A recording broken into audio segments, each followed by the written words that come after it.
Hi, my name is Gina, and this time in my life I have secondary liver cancer. I have been working 24 years in the caring profession as a carer, student nurse, staff nurse, and now I am a patient, a long-term patient. I have, I was diagnosed in November 2010 with breast cancer. 2011 I had chemotherapy, radiotherapy, I lost my hair, I was sick, all that and everything. At the end of that, CT scans came back up and mammograms came back clear, so everything seemed fine. I went back to work. June last year, I was diagnosed again with a tumour in my spine. Having had really severe back pain radiating down to my front, and really having a GP that didn't really listen to me at all.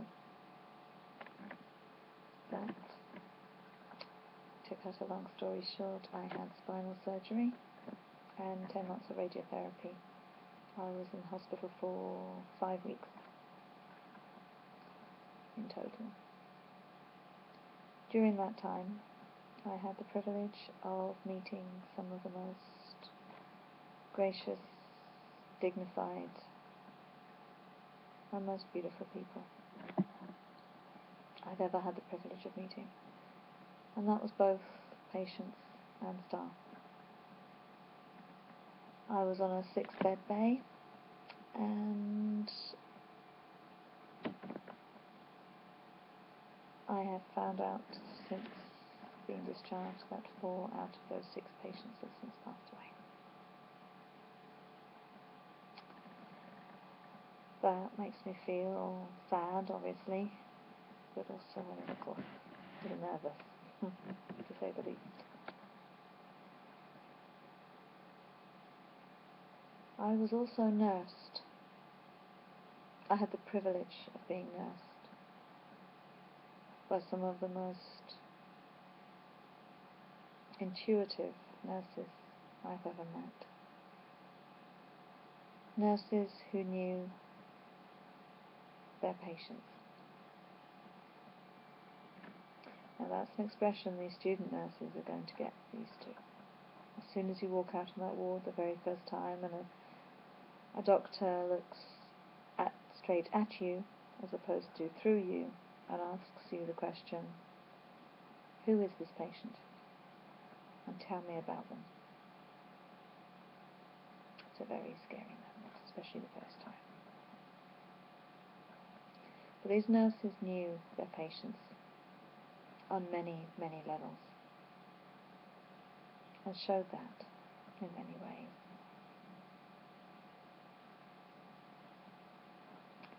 They had a way of looking at their patients.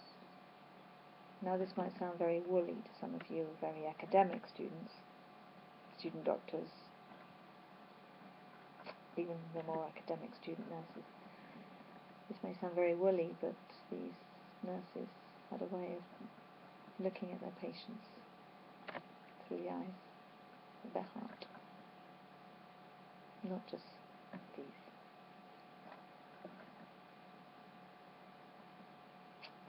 Understanding when a patient was having a low day, slightly withdrawn from people. The other patients understood that as well. They knew each other.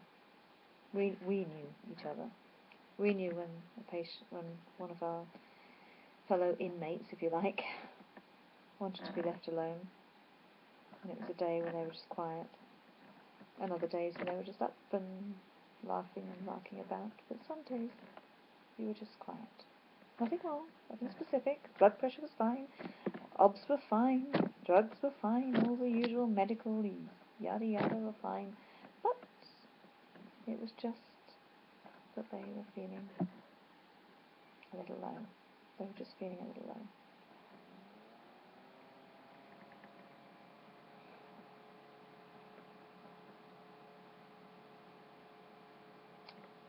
We were given the news of this present cancer about 4 weeks ago.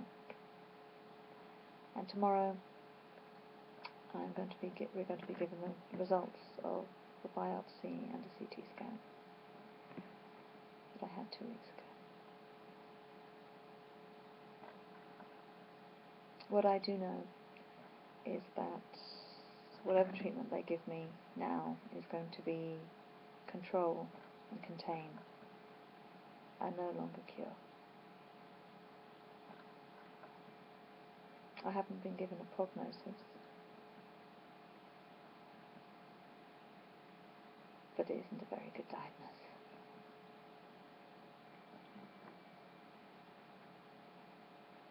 The registrar that gave us the news was extremely respectful and didn't fob me up. I felt respected. I asked lots of questions, and some of the questions he didn't know the answer to, and he said he didn't know the answers, which is honest, refreshingly honest.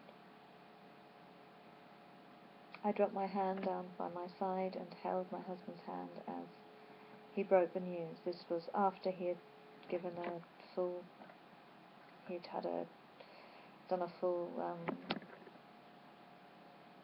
good rummage. And had a look at checked out my breasts and checked out my abdomen, which threw up a few bells in my head because he had never checked my abdomen before. And when it came to the CT scan, they also did the CT head, which they'd never done the CT head before either. That was a bit worrying the other day.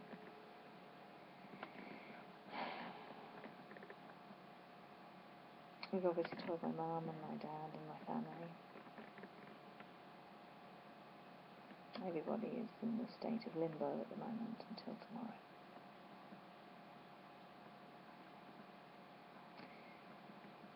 Every patient that you look after has their own dreams and ambitions, no matter what their age.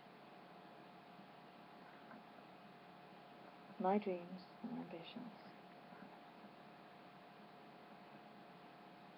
are to ensure that you, as a patient, as a student nurse, as a junior doctor, as a staff nurse, fulfill your ambitions and work to your strengths. Not just know your limitations, but work to your strengths. And to look at and listen to your patient. What do I look like right now? I feel exhausted. I am scared. Not just for myself, but for my family.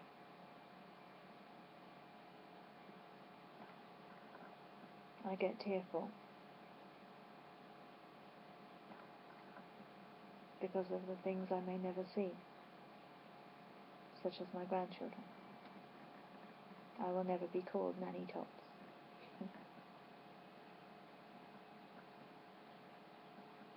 It's a family name, Jeannie Tots. So I was going to be called Nanny Tots. That may never happen.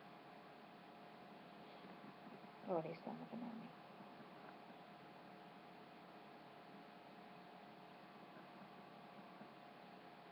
Everything's in limbo right now. I hope this records, and I hope I get this to you, because I'm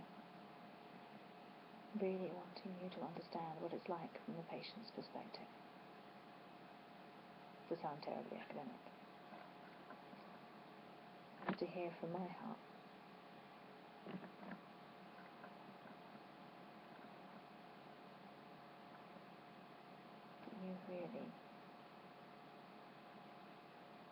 way to be a good nurse, good doctor, good carer is to be yourself and not try to pretend to be anyone else, and not to ask your patients all the time, are you okay, are you alright? Just look.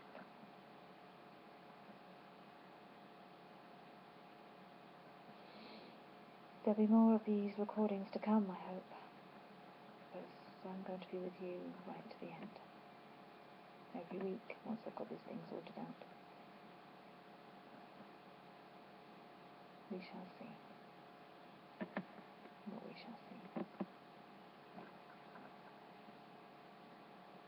But it's not all doom and gloom.